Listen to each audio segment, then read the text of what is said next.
जिससे मोहब्बत है, यही मरना तो उसको जिंदगी देता है। इसीलिए मोहब्बत में नहीं है फर्क जीने और मरने का। और यूं भी माशूक के लिए भी तो यही कहते हैं कि इस पे हम मरते हैं। तो जब कहते हैं कि मरते हैं तो यही मरना उसको जिंदगी देता है। मोहब्बत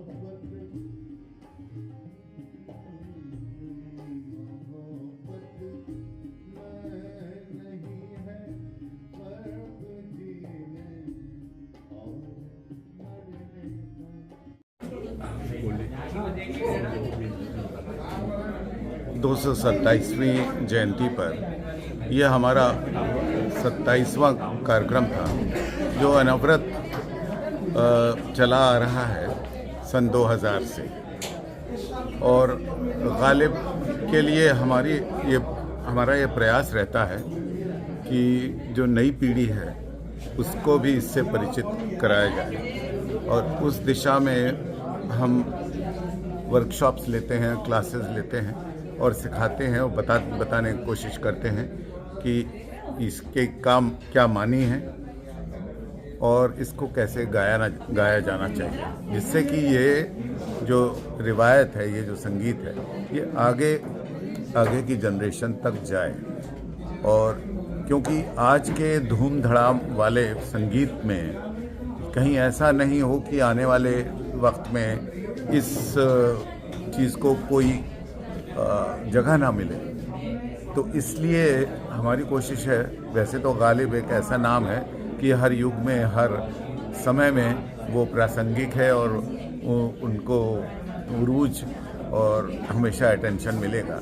लेकिन उनके कलाम को आगे ले जाने के लिए जो नई पीढ़ी को आगे आना पड़ेगा, ये इस पर का एक प्रयास हम करते रहते हैं। गालिब के शहर में गालिब को दोबारा से सुधीर नारायण जी ने, अरुणडन जी ने जिंदा किया। किसी ज़माने में आगरा शहर में गालिब को लेकर प्रोग्राम्स हुआ करते थे, लेकिन बाद में सिलसिला बिल्कुल मुनक़ता हो गया। लेकिन 2000 से फिर एक सिलसिला स्टार्ट हुआ है। और सबसे अच्छी बात यह है कि सुधीर भाई खुद तो गालिब को बेहतरीन गाते ही गाते हैं, लेकिन उन्होंने जो अपनी सेकंड टीम तैयार की है वो बहुत अच्छा गालिब को गा रही है। सबसे मुश्किल काम है किसी भी गायक के लिए गालिब को गाना, लेकिन जिस खूबी से आज गालिब को हमने सुना वो वाकई में कमाल की बात है। इसके लिए मुबारकबाद करते हैं।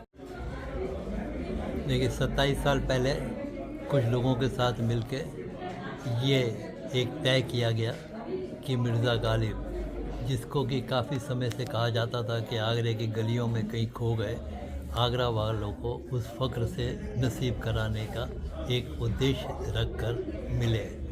उसमें कई साहित्यकार, उर्दू से अदबी दुनिया से जुड़े हुए भी लोग थे, संगीत से में भी महारत रखने वाले लोग थे। जब हम सब मिले तो उसके बाद जो पहला हुआ, उसमें हमने कुछ खत लोगों को मोटिवेट किया कि वो लिखें और भेजें कि मिर्ज़ा गालिब का एक शेर हो और उस शेर के मायने और वो शेर उन्हें क्यों पसंद है, ये लिखें। ये हमने एक बिल्कुल सामान्य तौर पर प्रक्रिया के अंतर्गत किया, लेकिन हम दंग रह गए कि 100 से ऊपर ऐसे खत हम लोगों को आए। तो हमारा हौसला बढ़ा और उसके बाद एक बड़ा प्रोग्राम हमने सूर सदन में किया।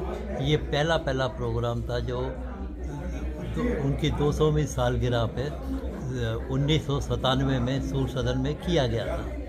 फिर हर साल इसको आयोजित करने का हमने फक्र किया। उसमें सबसे ज़्यादा कार्यक्रम यहाँ इसी स्थान पे ग्रैंड होटल में हुए। इसके अलावा ताज नेचर वॉक में भी हुए। 509 ने एक पार्क मिर्ज़ा गालिब के नाम नज़र किया तो उसके अंदर भी हुए। ऐसे 2-3 मरतबा ऐसा हुआ कि इधर उधर हुए, लेकिन मुख्य कार्यक्रम ज़्यादातर यहीं पर हुआ। आज 27 प्रोग्राम हो गए और 27 के 27 प्रोग्राम जो है उसमें यहाँ के लोग जो है सजदा करने की तरह से आते हैं और गालिब को याद करते हैं, उसके कंट्रीब्यूशन को याद करते हैं, उसका अदबी कद क्या था उसे याद करते हैं, उसकी गज़लों को यहाँ गाया जाता है, उसके ऊपर तबसरे होते हैं, आपस में तबादला ख्याल होते हैं और यूँ समझिएगा कि हमको ये देख के अच्छा लगने लगा कि नई जनरेशन भी अब गालिब के अंदर दिलचस्पी रखने लगी है और यूँ लगता है कि जैसे गालिब अब गालिब आगरा के ऊपर गालिब है।